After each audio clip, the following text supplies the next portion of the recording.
Good evening, everyone. How are you all? Nice to be back. Just on my own this week. I do see. I thought so. Yes, there you are, Bob. How are you, Bob? How's your week been since our little kind of beery escapade last week? Massively enjoyed it, I must say. We must do it again sometime. Anyway, cheers. Oh, been waiting for that one. Carlsberg Export, is it, Bob? Let's just see who else we've got in. Dave Lewis, congratulations, mate. First in the chat. Jimmy James, Deco Dude. Dave Lewis, as I said. Budget Guitar Show, how are you, mate? Johnny Random, Colm Cross. John Ross, it's second cup of coffee time in Florida. Yes, well, I do know what you mean. It's I can't start the day without a good injection of caffeine, but this end of the day, it has to be something kind of cold and amber, I'm afraid. Pablo's in. How are you, mate? Patrick Becker, Aussie. How are you, mate? Ian Geddes, Malcolm Spillett, Anton. How are you, mate?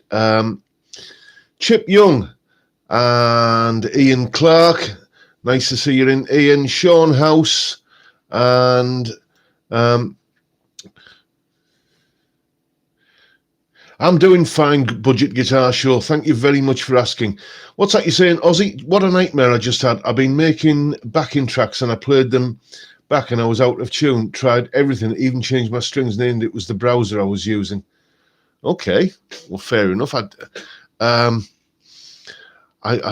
don't know where a browser comes into the process of making backing tracks. That's a new one on me. Yeah, the usual suspects, John.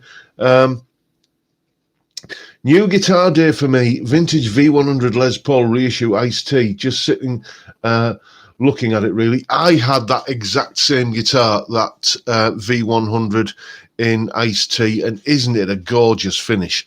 Isn't it absolutely just the mutts nuts to look at? Snakebite Johnny, says Johnny Random.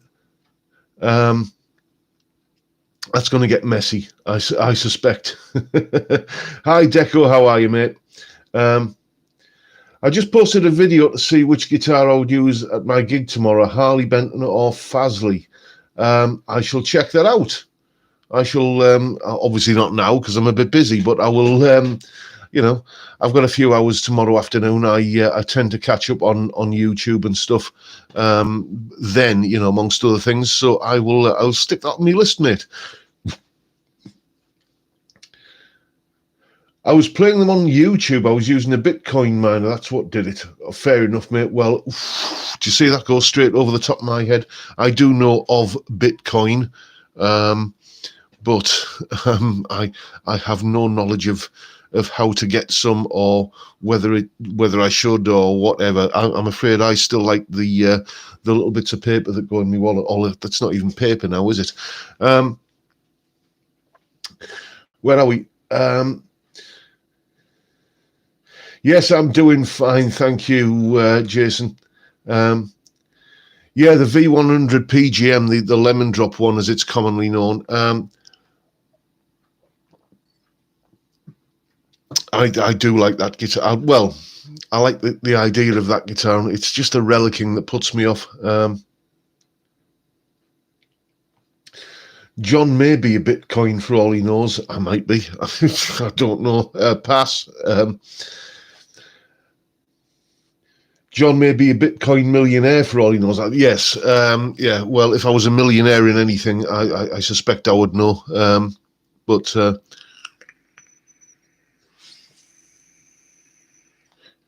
John, avoid Bach's music in Holland. Fair enough. On in what respect? I mean, it's not something I've ever heard of. Yes, I hear you're all talking about Bitcoin in the chat there. I see that it's, as I say, it is nothing. It is not within my frame of reference, I'm afraid. Oh, you had the chicken parmo in O'Grady's, Bob. Yes. You can't beat a parmo. You really can't. can't beat a Parmo. For anybody not of a Teesside persuasion, Parmo is probably an entire cardiac set of symptoms on a plate.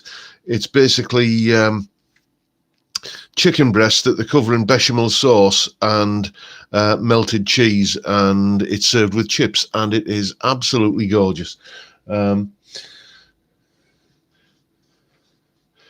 I love John's honesty. If he doesn't understand things, he freely admits it. Much respect. Well, it's just too easy to get caught out otherwise, isn't it?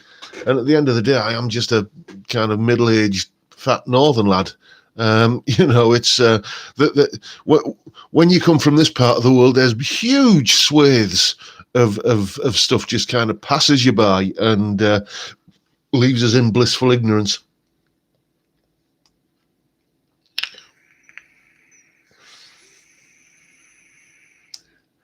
John, Ian saying, John, after dark in the shed yet? Okay, fair enough, mate. What was the band that did the Parmo song? That was Mr. Hoggett's band, Stevie Hoggett. He'll probably turn up on here at some point. The Amazing Space Frogs. Middle-aged fat northern lads rule. Yes, indeed, Bob. Yes, we'll take over the world if we can be bothered. John understands modes and negative harmony, and that's all that matters. Yeah, well, this is it. I am, if there's one thing I am a nerd or a geek or, kind of, you could say knowledgeable if you're being charitable, it is theory, because it's something that fascinates me, I freely admit to being a bit of an anorak on that score. Excuse me. The first one never lasts long, does it?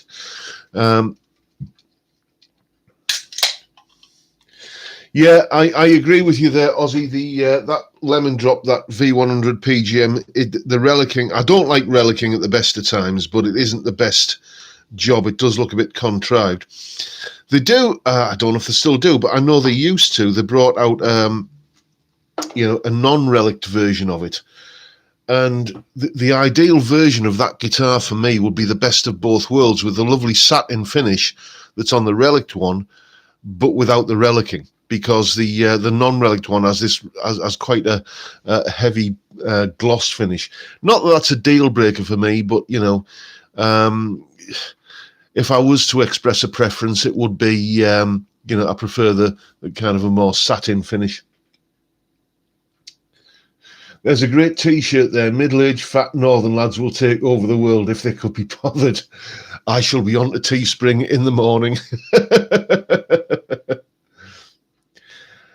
John, are you self-taught theory-wise? Well, books, guitar magazines, figuring it out a little bit at a time, basically. And so pretty much, yeah. It's just, I was always that kid when, that had to have their bike in bits to see how it worked, So I've always kind of been fascinated by the why as well as the how. And it just, Guitar Player magazine used to have like lots of music theory tutorials in it, I seem to remember. Yeah, you'll have one of those shirts, Bob, indeed. So, that's where I sort of picked it all from. Is it fair to say Paul Simon is a musical genius? 50 Ways to Leave Your Lover being a perfect example. I don't know, the term genius is very subjective, isn't it? I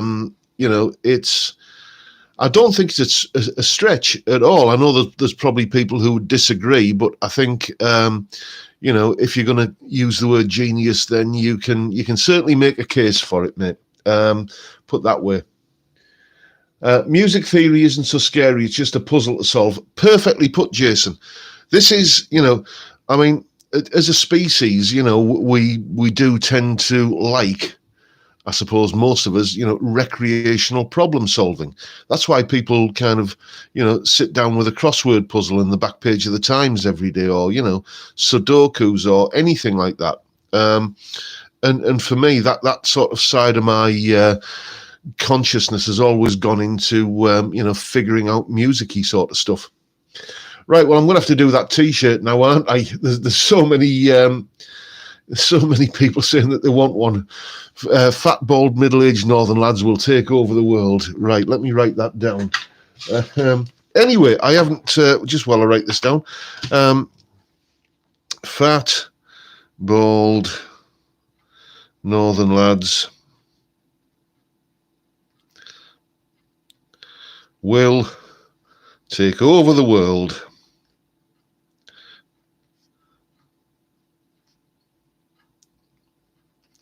If we can be bothered.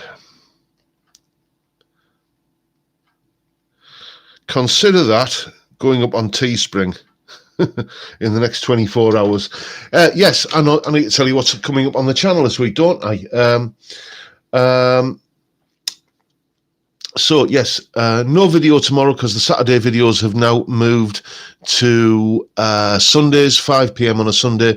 So what's coming up on Sunday then? Well, it's the sort of the follow-up to Wednesday's theory video, which didn't get that many views, but I like doing them, so I'm going to continue.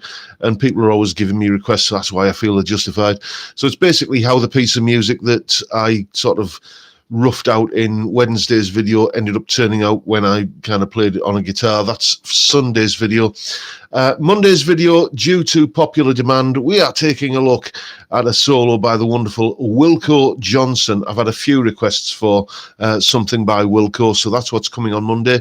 Tuesday, it's another one of these, my top 5 in a certain category, and on Tuesday I'm talking about my top 5 Queen performances, and it's a good one, that one. I just finished doing it today, that video, and yeah, I'm pleased with how that turned out. Wednesday, another theory video. What's it about this week? Well, it's all about the relationship between scales and chords. Then on Thursday, we're back to the Glary Telecaster again with the latest mod I've done on that, and that's really, really turned out well. I won't give too much away now, but let me tell you this. If you have any kind of Telecaster style guitar, then you're going to want to see that video because it is a fantastic mod and dead easy to do. Let me just scroll back up here because there was a suggestion a month or two back for a pub night, maybe in Redcar sometime when it's safe to do so. Anyone up for that in the next few months? A couple of hours drive for me, but I'm in. That's a capital idea, James. Yes, you know, obviously you can count me in for that one as well. You know, we might. I'm just wondering if we could take a smartphone and live stream from the pub. The lot of us, that'd be cool, wouldn't it? There will be, you know, excuse me a sec. Excuse me, I'm going to work. Okay. They're busy and Johnny's on her own. Rightio. So I'll let you know when I'm finished. Rightio. All right, babe. See you later, love. Bye. That's the wife off to work. It's well, I'm at work as well, you know. Yes, there would be. There's got to be a technological solution to that, isn't it? You know, just having a live stream with all of us together from a pub beer garden in the sunshine. Got to be worth an idea. Oh, Grady's would be a good start. Yes, Bob. Muskie's in. What have I missed? You've missed a fat bald lad talking cobblers for 10-15 minutes as usual, mate.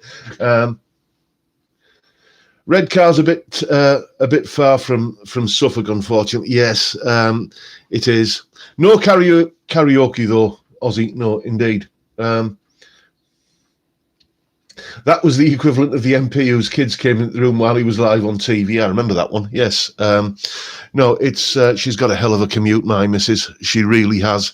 She works for a local taxi firm, and if I look out the window here now, it's got to be at least 30, 40 yards away. So,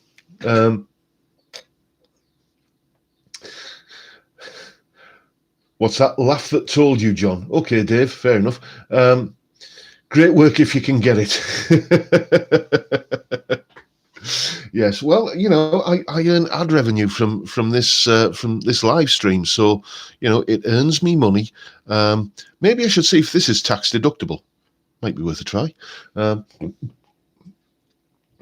Is it curry tonight? It is indeed. It's homemade curry. I was wondering what to have for for our evening meal tonight, and digging through the freezer and found a straggler, found a batch at the bottom of the freezer. So that's been defrosted, and we shall have that whenever she gets home from work, probably. I've got bags of crisps and pretzels and stuff to keep me going till then. Does Mrs. R get a taxi there? I think that will be pushing it a little bit. Does your pub have a monster mark? Do you mean marquee, mate? No. Well, there's probably one in town that does.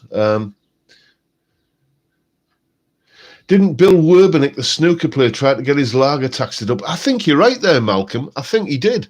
I can't remember who it was. It was either Cubby Broccoli or Paul Raymond or one of those guys, kind of big sort of impresarios who successfully managed to get his racehorses tax deductible. John, could you class this as a business meeting? It would definitely be tax deductible. I suppose I could. All of us co-conspirators here. Mac and cheese with bacon and chorizo for me. Oh, that's a decent combination. Is it homemade, Bob? Do you make your own? John will always be tax deductible in my eyes. Well, fair enough. I'm not sure if that's a compliment, but fair enough. I'll take it as one.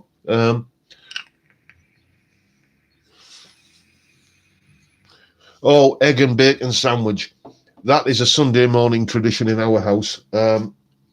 Specifically, you get a sesame seed bagel, toast it, full of crispy, dry cure, smoked rindless bacon, and a fried egg on top of that. And if you're feeling really posh, one of those burger melt cheese slices on top of that, and get it all in there. And that's, yes, indeed. I do like to think I'm getting the most out of my cholesterol medication. What is that relic telly on the wall? Right, let me just go and grab it. Hang on, because I always get asked about this.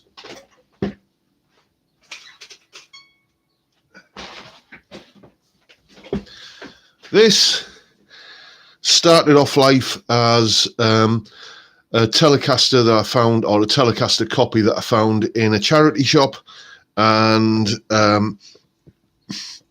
it's been banged about and butchered and messed around with innumerable times since then. It's not relict. This is my... I decided I was going to try and give it another finish, and I hacked away at the thick, heavy poly finish on it. I should have used the heat gun, but I only found out about that afterwards. So sanded it all off and basically gave it... tried to give it a stain with this stuff, Ronseal kind of walnut wax, and it's in places it took and in other places it didn't take, so it has kind of given it a relic finish. Do you like the scratch plate, by the way? It's all beer bottle labels.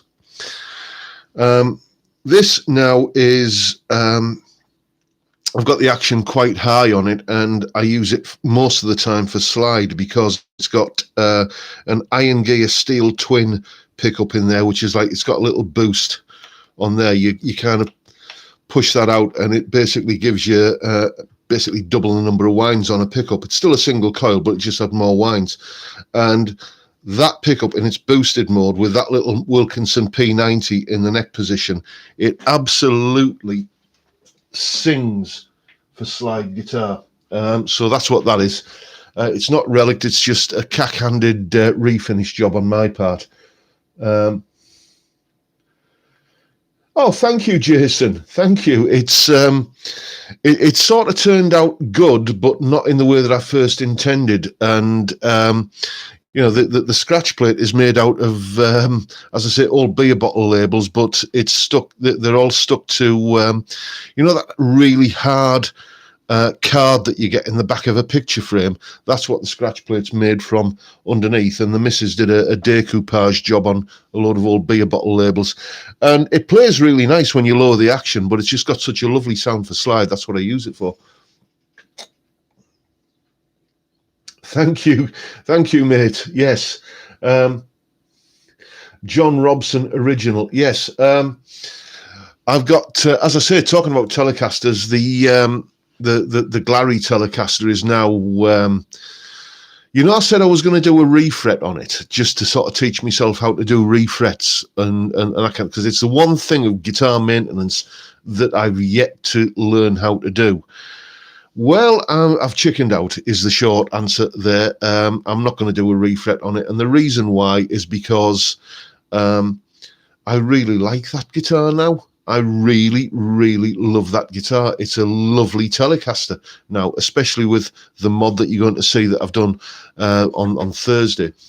And I'm just scared I'll screw it up. So I hate to say it, and well, it's all right. She's left the house because she's gone to work, but there might be another guitar coming, another cheap Telecaster, probably a Squire Bullet or a Harley Benton, kind of one of the bottom end ones, the TE20s or something like that, and I'll practice me refretting skills on that before I do it on that there. I'm thinking eventually I'll put Evo Gold frets in it. Anyway, time for another beer. I've been good all week, it has to be said. I don't usually drink during the week, and occasionally that slips. And quite a few weeks recently, that's kind of slipped. And I've had the odd nightcap. I always call it a nightcap because a nightcap doesn't count, does it? But this week, no, I have to say this is the first ale I've had since last weekend, and dear me, it's tasting rather fine. John, what is the pickup at the bridge? What on the this one? You mean? This is an Iron Gear Steel Twin. It's Iron Gear pickups. If you don't know about them, I'm sure you do, but just in case you don't, they are.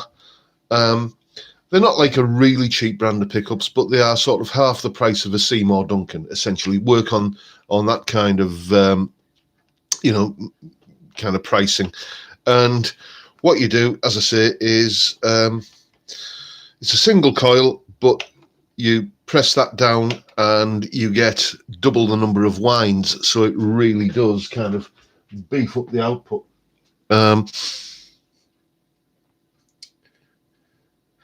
John, don't forget that guitar unboxing is part of work. Yes, indeed. Just got a little big muff too. Haven't tried it, but yeah, gonna review. Yeah, you see, I've always had this kind of slight reticence about fuzz. It's not a sound that I particularly like. I know some people like the kind of gnarly, kind of grittiness of it, but it's not for me really. It's like the reason for a fuzz pedal to exist kind of stopped as soon as the tube screamer was invented, because that does give you a much more, that overdrive pedal rather than the distortion or fuzz pedal does give you, I think, more of a kind of a natural overdrive sound, which is what I like.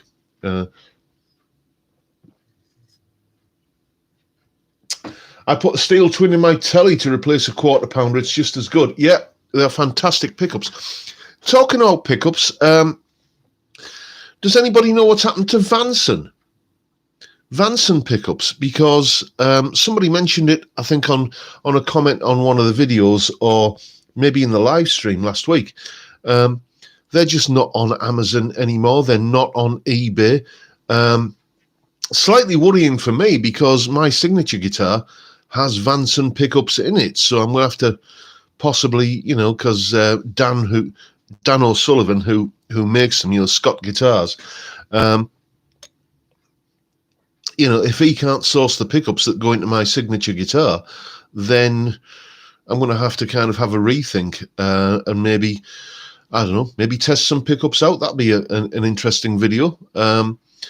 But it's a shame because I don't know if they're just on holiday or whether they're looking for another outlet. But if you don't know Vanson pickups, they are fantastic pickups, and they are as cheap as chips.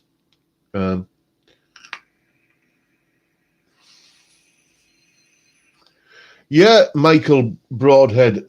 Don't like fuzz. How about Goodbye to Love by the Carpenters? I love that solo despite the guitar sound, not because of it. It's got to be just one of, I think, it's just a horrible, fizzy, clicky kind of guitar tone that Tony Peluso got on that, but his musicality, especially that fade out solo, which I did a video about absolutely donkeys years ago. So search it out. It's a fantastic solo, but I'm not keen on the tone, to be honest with you. You got sent a link to Vanson the other day on Amazon. I was going to get some. Yeah, they're worth it, mate. So does that mean they're back on Amazon? It's, I don't know. I searched for them the other day when somebody else said that they'd lost track of them, and it's dear me, where they've gone.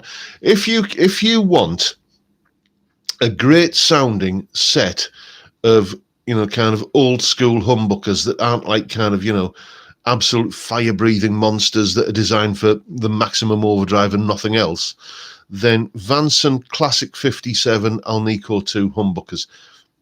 Classic 57 PFs, I think they're called.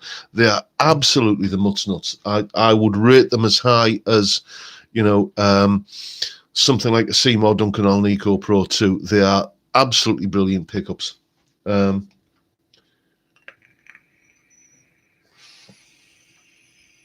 I have a Squier Italian Strat. It's bonus time. Was thinking of getting the Hendrix Strat you reviewed. Good idea. Yeah, it's a great guitar, Brad. That vintage V6 Fillmore, I think you mean. Yeah, that was a guitar that if I was in the market for a Strat, that would be the one I would go for. Just something about the way that bridge pickup is kind of, the angle is the other way around. It just makes it so much more usable. A lot of people have said over the years that the mistake Leo made with the bridge pickup on a Strat is angling the treble side of the pickup towards the treblier end of the strings, back towards the bridge. And when you put it the other way around, like on that guitar, to give it that sort of slightly left-handed vibe, so it's it just kind of makes that bridge pickup much more usable, as I said. Oh, Mr. Hoggerton, how are you, Steve? Poor Alan, my dog, dying in the heat, wandering about with a ball in his mouth while trying to pant. Yes, well, that is the advantage of living in Redcar, Steve. There's always just that little bit of a chill breeze coming in off the sea. And our big daft lad, our border collie, Taylor, he was in the sea this morning, swimming and chasing his frisbee and splashing about, and he's been absolutely knackered the rest of the day. Don't let anybody tell you that border collies are an energetic breed, because ours is the laziest dog you've ever known, nor intelligent. The only reason our dog licks the floor is because he can't reach the windows.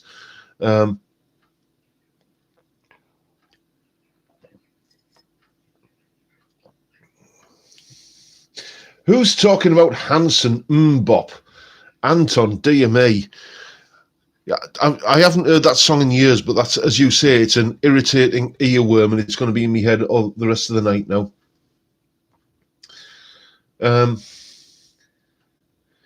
Cheers, John. Just learned the Hendrix chord. Yeah, the E dominant 7 sharp 9, in fact. Alan is a fantastic name for a dog. Ours is called Taylor.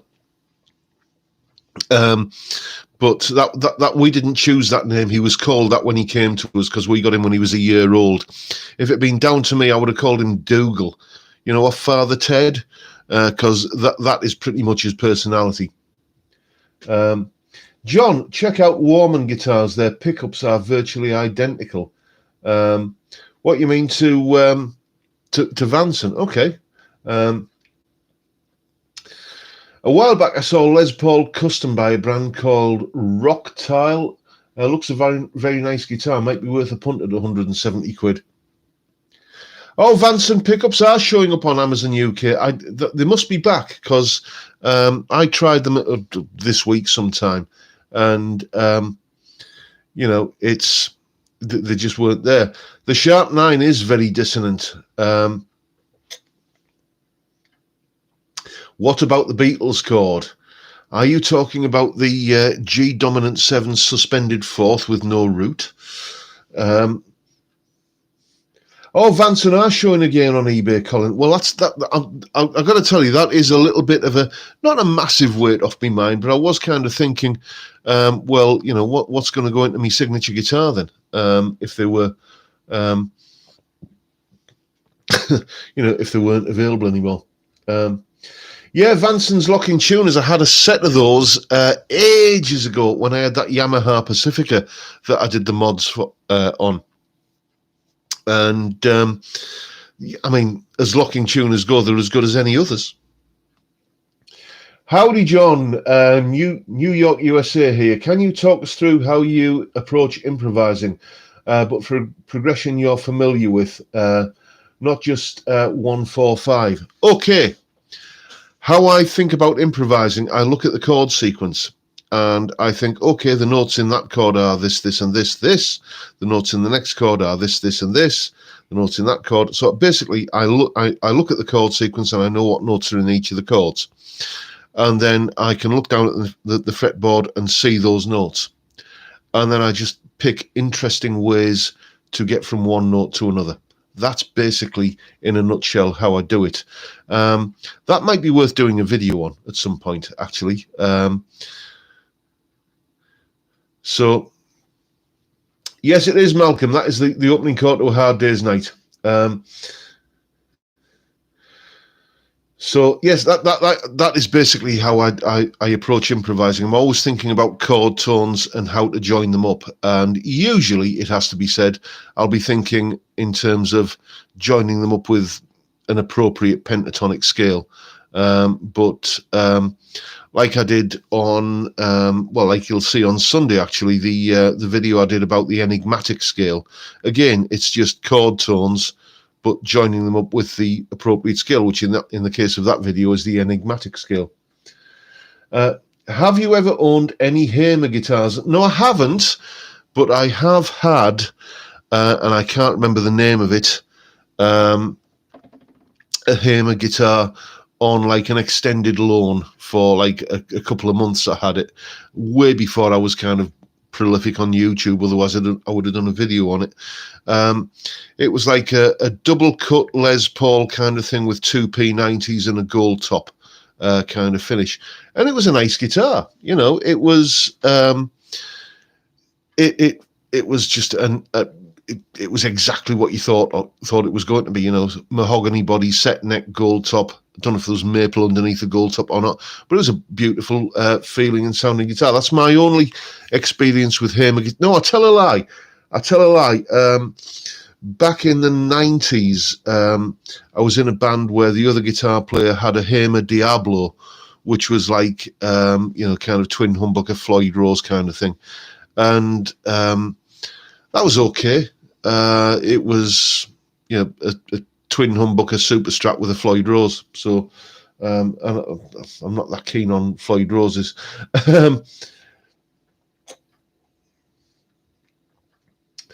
I have a mate in Germany who loves his Hamer Special. It was very pricey, if I recall. John is very analytical in my analysis. As I said, yes, I was always that kid that, you know, get a new toy on Christmas Day. By Boxing Day, it was in bits, so I could figure out how it worked.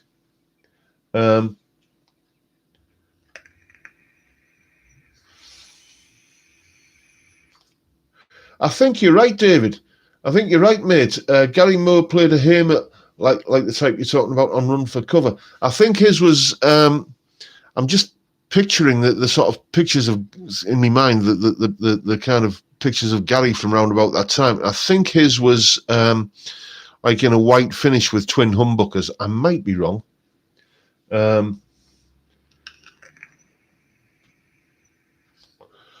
What's your opinion of Bigsby's? Oh, yes, pretty much the same as my opinion of Floyd Rose's, to be honest with you. I mean, they look cool, don't they?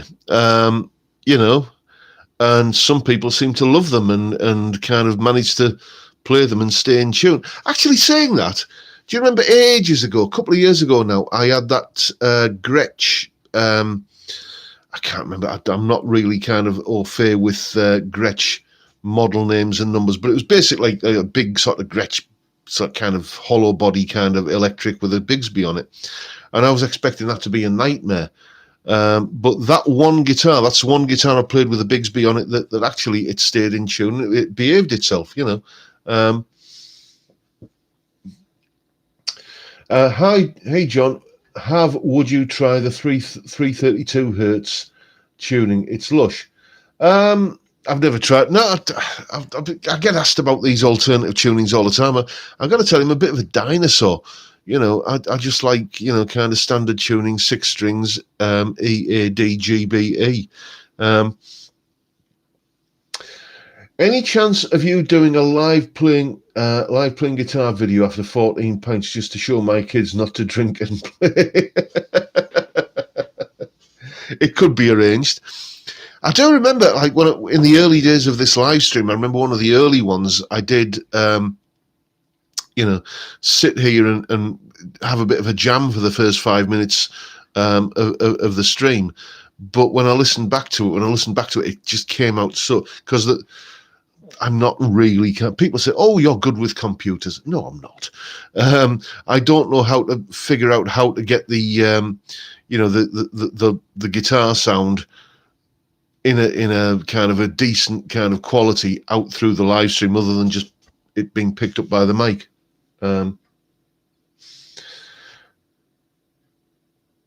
I think every guitar player should own a Gretsch 6120 at some point. Brian Setzer style. Yeah, well, I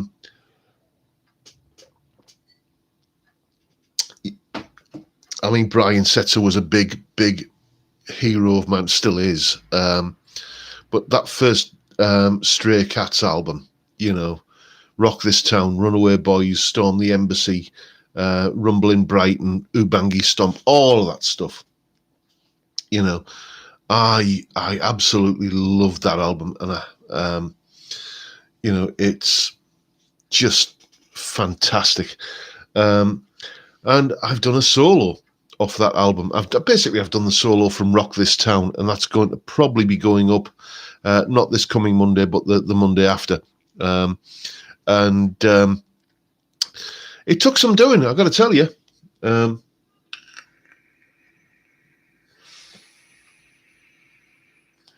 Yes, indeed, Bob. I've played that Gretsch, and that video will be going up in the next. Well, I'm thinking about putting that up as a little bonus video just to show people, because you know, I tried out your Epiphone Studio and your Gretsch Streamliner, and I didn't use the Bigsby on it when I played it, as you'll see when the video goes up. But you know, mainly because I guess I'm just not like a really a trem sort of guy. But you know, you know, the Bigsby is sort of, you know, I do get a little bit nervous about going near it, to be honest with you. Steve James has a Brian Setzer model in stock, and it's only 12 grand. Dear me. Yes, indeed. Well, you know, when you start talking 4 figures for a guitar, you think, well, yeah, that better be good to kind of justify that price. But when you start talking 5 figures for a guitar, you just know that it's like, well, okay, yeah, somebody's extracting the urine there, really, aren't they? It's I just can't see how you can get to that price for for the work involved and the materials involved. But then again, it's a free market economy, isn't it? And if somebody's willing to pay it, then that's what it's worth.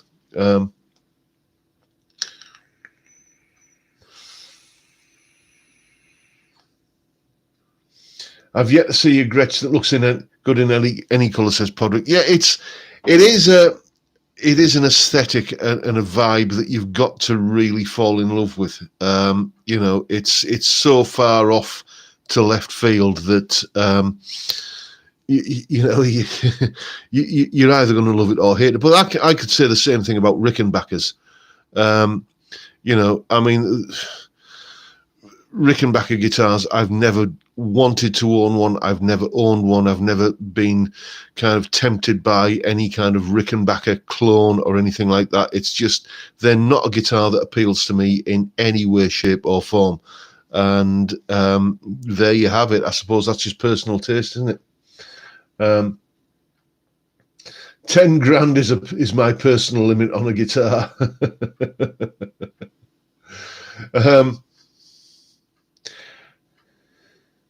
Yeah, you with me on the Rickies, are you Podrick? Yeah, and they're not a sound that I actually like either. I'm a massive Beatles fan, and so many of the Beatles songs feature prominently that Rickenbacker kind of tone, but I just get the feeling that they could have got like as good a sound out of a Strat or a Telly, which is, perhaps a controversial thing to say, but, it's just, there you go. Where are we? Yeah, Bob, I'm with you on that one. You don't like Rickenbackers either. The Gretsch Rickenbackers are just iconic guitars, in my opinion. Well, fair enough, mate. We're all allowed to disagree. This is it. This is what I like to kind of try and foster here. Is we're allowed to disagree with each other and still, stay mates, which is, sadly lacking in the world these days. These days, if you disagree with somebody, you have to kind of. It seems like it's de rigueur that you have to. Fall out with them, and you might not agree with someone's opinions, but that doesn't mean that you have to dislike that person. That's just the creed I've always, what's that Voltaire quote? I may disagree with what you say, but I'll defend to the death your right to say it. Yeah, I'm on board with that. Anyway, this is getting a bit deep. Starting to quote Voltaire. I must have had a beer or two. Clearly not enough. Yeah, London, Tokyo, Rickenbacker basses. That has to be my favourite bass sound. Lemmy springs immediately to mind. And McCartney in the Beatles, or mainly, I guess, in Wings, I guess when he was using his Rickenbacker sound, those bass lines just always used to kind of punch through, but still, remain holding the bottom end down. Geddy Lee, obviously, and, Chris Squire, a lot of good Rickenbacker bass sounds. We can't agree on everything. I totally agree. We agree on 90% of things. Where are we? Steve Jones is a wicked guitarist. I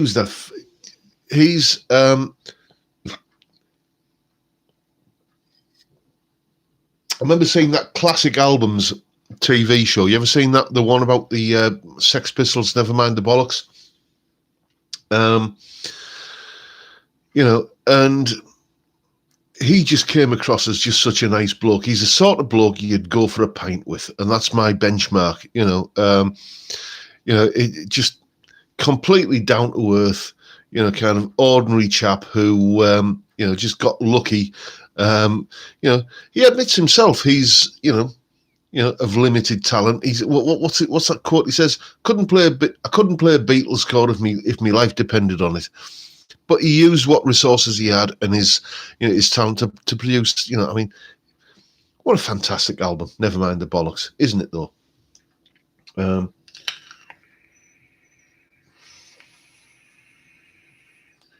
Was that a Rickenbacker on You Really Got Me, Jason? I didn't know that. Life would be great if we all lived near each other and tried out each other's guitars. Yeah. It's the one thing that we can't do, via Zoom or YouTube or anything like that. It's unfortunate, but there will be an app, or some kind of virtual reality thing that we can employ in not too distant future, I imagine.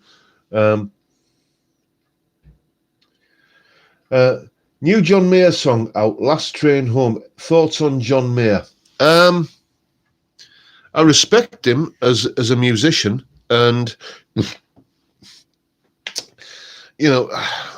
it's easy to forget that quite recently, and I'm talking in the 1990s here, so for me, for a gentleman of my vintage, that is fairly recent. There was one particular year where DJ turntables outsold electric guitars. And at that point, then I remember thinking, dear me, we're in trouble here. But then along comes, people like John Mayer and Joe Bonamassa a few years, we're talking, in the subsequent years after that. He's made the guitar cool again, which Ed Sheeran, the same. I'm not a massive fan of his music, but people like that have made the guitar, cool to kids again, and that's bringing the new blood in. As far as John Mayer's music's concerned, I've tried, and I'm not really there yet. It has to be said. I don't dislike his music. I don't find it, kind of, annoying or irritating to listen to, but there's nothing that I've heard him play that has given me that sort of chill that makes me think, oh dear me, yeah, okay, I've got to pull at this thread a little bit more. So that's where I am with John Mayer.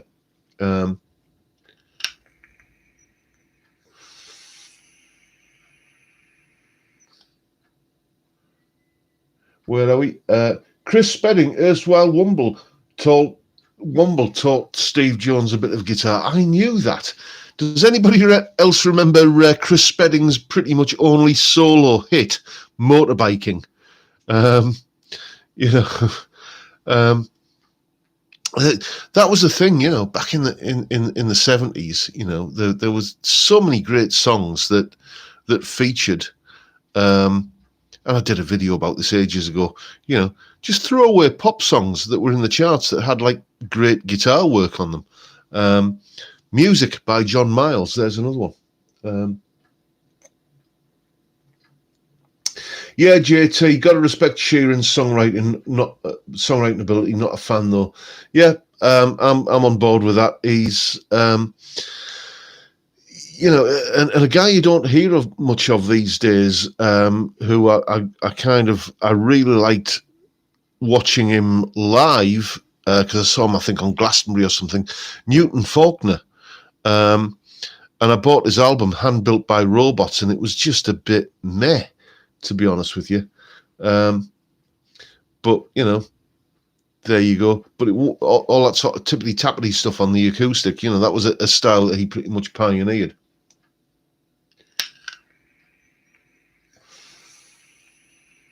Chris Spedding. Oh, okay. I was just going to read that out, and you took the message away, Johnny Random. I think Bill Oddie's songs on the Goodies were great. Okay, well, fair enough. I always thought of the Goodies. Well, I enjoyed them at the time, the Goodies, but looking back, it was a bit of a sort of a pound shop Monty Python, wasn't it? I used to work in Lloyd's of London, and we used to sing Underwriting to the tune of Motorbiking. Fair enough.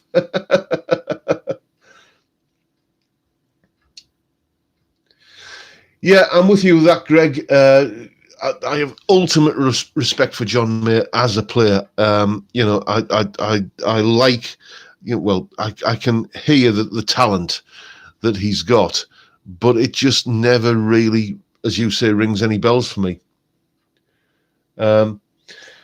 Did I check out any Joey Landreth yet? I'm on a mission to do so. I've been Spotifying him, and again, it's an ongoing process. You know, so I shall let you know where we are with it.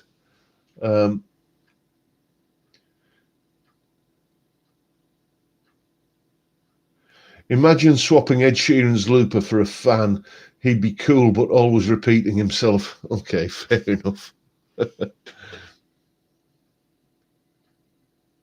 Did a bloke laugh himself to death via the goodies, or an urban myth That was a Monty Python skit, though, wasn't it? You know, the funniest joke in the world, where anyone who kind of heard it would laugh themselves to death.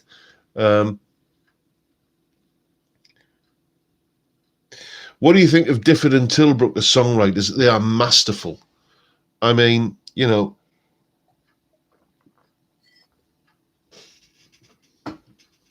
play me a better song than Up the Junction, lyrically. Go on, try. You can't.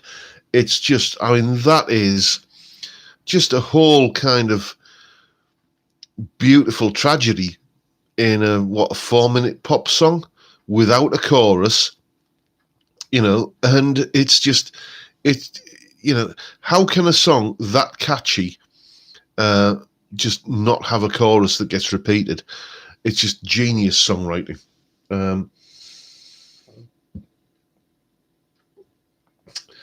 Where are we? No, it's true. Someone did laugh themselves to death on the Kitten episode. Well, I remember the episode. I don't remember it being, I mean, that funny, you know, but I suppose it takes all sorts.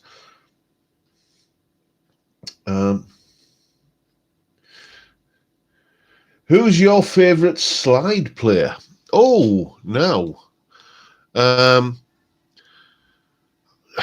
I've got to say Chris Rea, probably. Mainly because, I mean, it's the old sort of hometown bias coming in. You know, Chris Rea. Then again, you see, another local lad near to me, Mickey Moody. But taking that sort of hometown Teesside Middlesbrough bias out of it, who's my favourite slide player? It would be so easy and obvious to say Ry Cooder, wouldn't it? But you know, you've got to kind of rate him pretty high. Possibly up there with him as well, George Harrison. You know, we don't often kind of give him the credit he deserves as a slide player, I think. Sonny Landreth, maybe. And oh dear me. Yeah, that's a tricky one. I tend to have favourite slide solos and favourite slide tracks. You know, I mean, just beautifully atmospheric is something like, you know, Paris, Texas. You know, or, you know, anything by Ry. But yeah, Prodigal Son, one of his recent ones. But you'd have to go a long way to beat Ry Cooder. But, you know, if I'm kind of being true, the guys I listen to most who play slide are probably George Harrison, Chris Rea, and Mickey Moody. So there you go.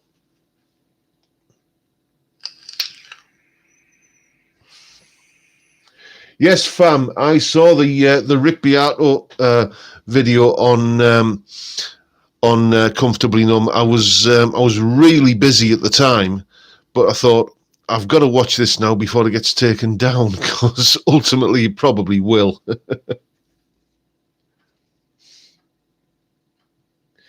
Yeah, how did I forget Warren Haynes?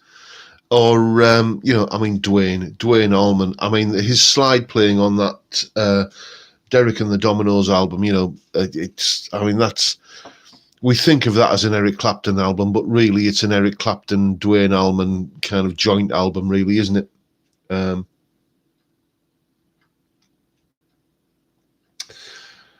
George Harrison was a fantastic slide player, but he never did it on a Beatles record, strangely enough. Do you know what? He didn't, actually, thinking of it.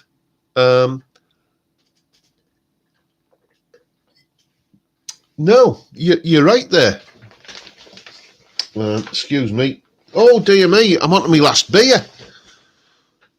Anyway, we're kind of on the wind up now, so... Rory Gallagher. Oh, yes.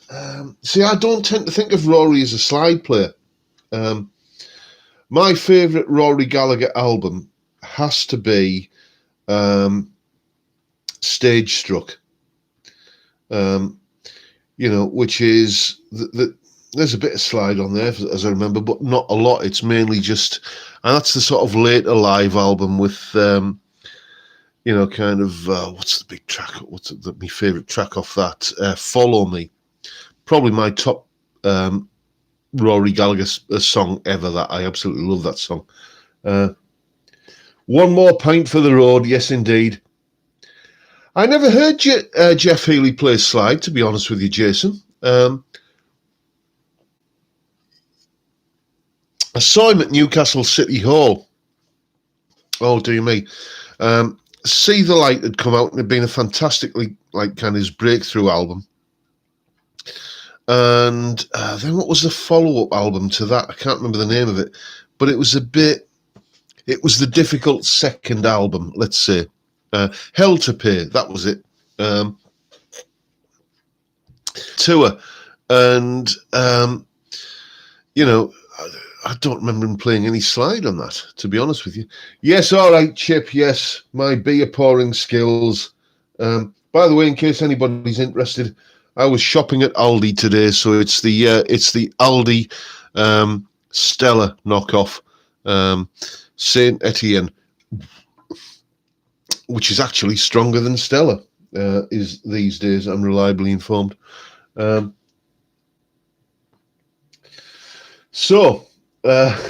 Flake, hundreds and thousands. Has the video gone, Trannig? We're buffering, are we?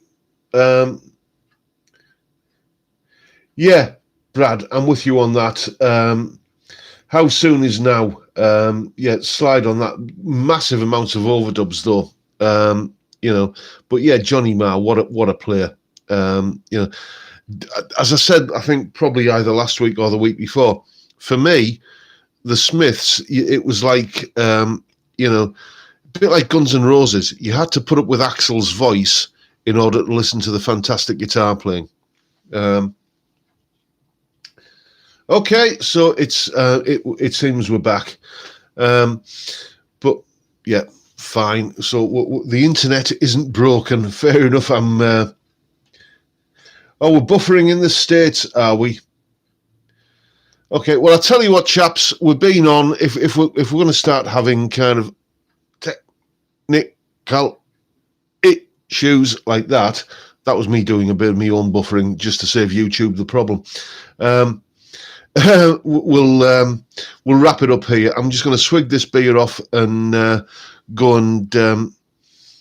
No, I think the wife's still at work, and go and sort of start getting food ready and stuff. So thank you once again, everyone, for turning up and watching a fat, bald lad talk nonsense for an hour.